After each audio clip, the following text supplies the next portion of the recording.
নমস্কার বন্ধুরা, মিনুর রান্নাঘরে আপনাদের স্বাগত। চলে এলাম আবার একটা মাছের রেসিপি নিয়ে। এখানে কিছুটা ফলই মাছ আমি কিনে নিয়েছি। মাছটাকে ভালো করে কেটে ধুয়ে নুন হলুদ মাখিয়ে ভাজাও বসিয়ে দিয়েছি, কেননা ভিডিও বেশি বড় হলে আপনারা দেখতে চাইছেন না, সেই কারণে ছোট করার জন্যে এই ব্যবস্থা। মাছটাকে আমি ভাজা করে নিচ্ছি, ভেজে নিই, তারপরে বাকিটা দেখাচ্ছি। মাছটাকে আমি ভেজে নিচ্ছি, উল্টে দিলাম।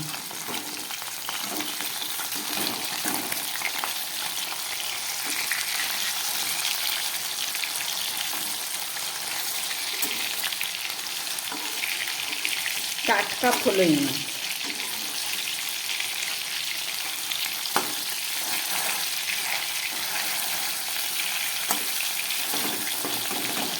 এই মাছ খেতেও যেমন সুস্বাদু, আবার শরীরের জন্যও খুব উপকার। চলুন, মাছটা ভাজা হয়ে গেছে, আমি তুলে নিচ্ছি।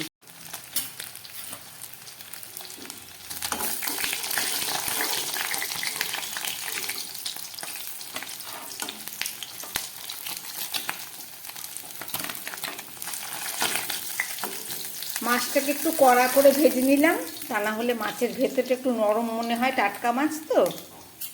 এবারে এই তেলের মধ্যেই আমি রান্নাটা শুরু করব। এই গরম তেলের মধ্যে আমি একটু সাদা জিরে আর একটা তেজপাতা ফোড়ন দিয়ে দিচ্ছি। আর এখানে কিছুটা পটল কেটে নিয়েছি, এই পটলগুলোকে ভেজে দিচ্ছি। পটলের সঙ্গে কিছুটা আলুও কেটে নিয়েছি, এই আলুটাও একসঙ্গে ভেজে নেব।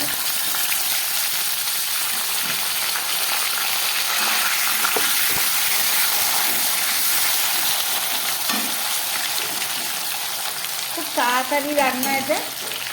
আলু পটলটা ভাজা হতে হতে আমি একটু মশলা রেডি করে নিয়েছি। এখানে 3টে শুকনো লঙ্কা আছে, 1 টুকরো আদা, 2-4টে গোলমরিচ আর একটু জিরে। এটাকে আমি শিলে বেটে নিচ্ছি আলু পটলটা ভাজা হবার মধ্যে। একটু নুন দিয়ে দিলাম,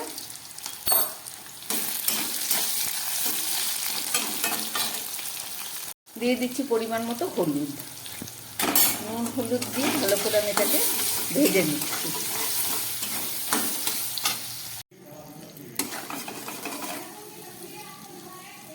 এবার দিয়ে দিচ্ছি এই বেটে রাখা আদা, জিরে, শুকনো লঙ্কার গোলমরিচ। এইটা দিয়ে এবার আমি খুব ভালো করে কষিয়ে নেব।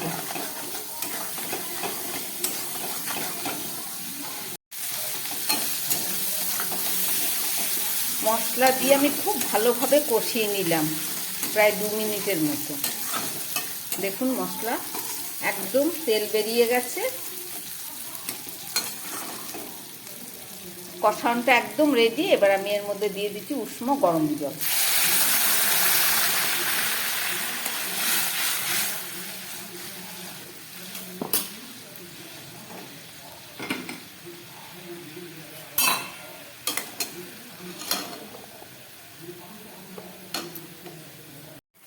ঝোলটা ফুটে উঠেছে, এবার এই ভেজে রাখা মাছগুলো আমি এর মধ্যে দিয়ে দিচ্ছি।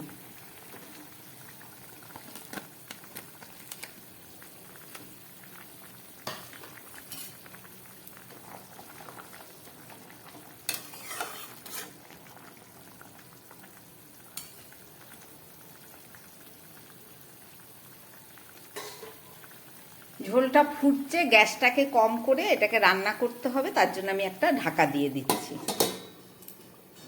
চলুন 4-5 মিনিট রান্না হোক, তারপরে ফেরত এসে দেখাচ্ছি। 4-5 মিনিট পরে ফেরত আসলাম।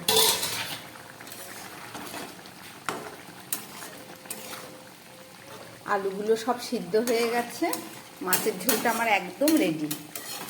চলুন গ্যাস অফ করে দিচ্ছি, নামিয়ে নিচ্ছি।